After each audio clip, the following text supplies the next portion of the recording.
जय श्री राम। बालकांड अध्याय 11। राम आंगन में घुटनों के बल दौड़े फिर रहे हैं। नील मेघ के समान श्याम शरीर बालक राम का मुख देखकर माता ने उन्हें अपने पास बुलाया।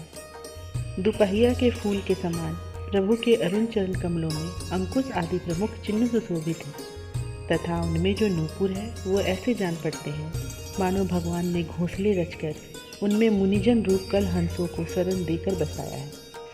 प्रभु के कटी प्रदेश में मेखला, शंख सदृश ग्रीवा में सुंदर हार और सुंदर भुजाओं में आभूषण पहनाए गए हैं तथा वक्षस्थल में मनोहर श्रीवत्स चिन्ह, व्याघ्रनख और अनेक मणियों से जड़ा हुआ सुवर्णमय पदिक सुशोभित है। प्रभु की सुंदर ठोड़ी, दंतावली, अधरपुट, नासिका, कर्ण और कपोल मुझे बड़े ही प्रिय हैं। भगवान की मनोहर भ्रिकुटियाँ करुण रसपूर्ण हैं तथा नेत्र मानो दो कमल ही हैं। विशाल भाल पर अति सुंदर श्रेष्ठ लटकन लटके हुए हैं और बाल्यावस्था का सुंदर केशलाप शोभायमान है। वे सब ऐसे जान पड़ते हैं मानो दोनों गुरुओं तथा शनि एवं मंगल को आगे कर अंधकार के समूह चंद्रमा से मिलने आए हैं।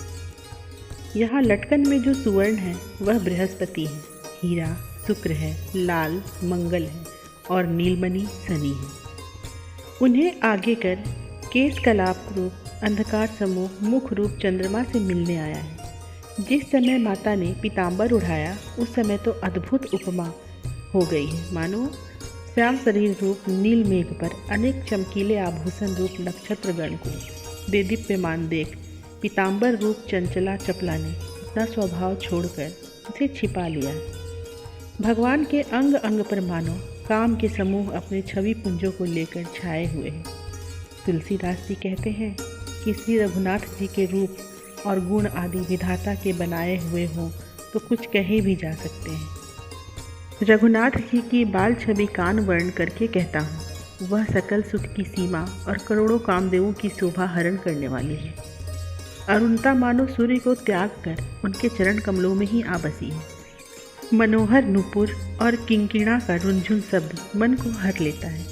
अति मनोहर और मृदुल श्यामल शरीर पर आभूषणों की सजावट ऐसी जान पड़ती है मानो अति सुंदर श्रृंगार रस का नन्हा सा पौधा अद्भुत फलों से संपन्न हुआ हो। लड़ाई में प्रभु की भुजाओं ने सर्पों को, नेत्रों ने कमलों को तथा मुख ने चंद्रमा को जीत लिया है। इसी से वे क्रमशः बिल, जल तथा आकाश में जा बसे हैं। अन्य उपमाएं भी डरकर दूर भाग गई हैं। मणिमय आंगन में घुटनों के बल चलते समय जो हाथों का प्रतिबिंब पड़ता है वह ऐसा जान पड़ता है मानो धरणी छवि को कमल के संपुट से भर भर कर अपने हृदय में धारण कर रही है। उस समय महाराज दशरथ की गृह लक्ष्मी कौशल्या जी अपने लाल को देखकर अपने पुण्य फल का अनुभव कर रही थी। तुलसीदास जी के हृदय में भी प्रभु का वह किलकिलाना और आनंददायक लड़खड़ाना बसा रहता है। किसी समय माता कौशल्या को अन्य मनस्का देखकर कोई सखी कहती है, अरे राजरानी, तू तनिक इन रघुवीरों की ओर देख तो सही। श्री शंकर ने तेरे हाथों में चारों फल प्रदान किए हैं। तू इनके बालोचित वस्त्र और आभूषण, सुंदर शरीर की दर्शनीय धूल धूसरता, आंगन में आपस का खेल कूद, उठ उठ कर चलना और फिर गिर गिर पड़ना, झुकना, झांकना, परछाई देखकर किलकिलाना, नाचना, हट करके लड़ना, तोतली बोली बोलना तथा मन को हरने वाली मोहिनी चितवन तो देख। सखी के ये वचन सुनकर कौशल्या जी ने समझ लिया कि मेरे अच्छे पासे पड़े हैं। इसीलिए वे राम का बारंबार आलिंगन करने लगती है मानो दांव जीतने वाला अपने जीत के द्रव्यों को दोनों हाथों से बड़ी लालसा के साथ समेटता हो। तुलसीदास जी कहते हैं, इस चरित्र को देवता लोग बादलों की ओट में खड़े होकर देख रहे हैं और इसे निरंतर देखते रहने की इच्छा से देवता तो इंद्र होना चाहते हैं और इंद्र सूर्य होने के लिए उत्सुक हैं। जय श्री राम।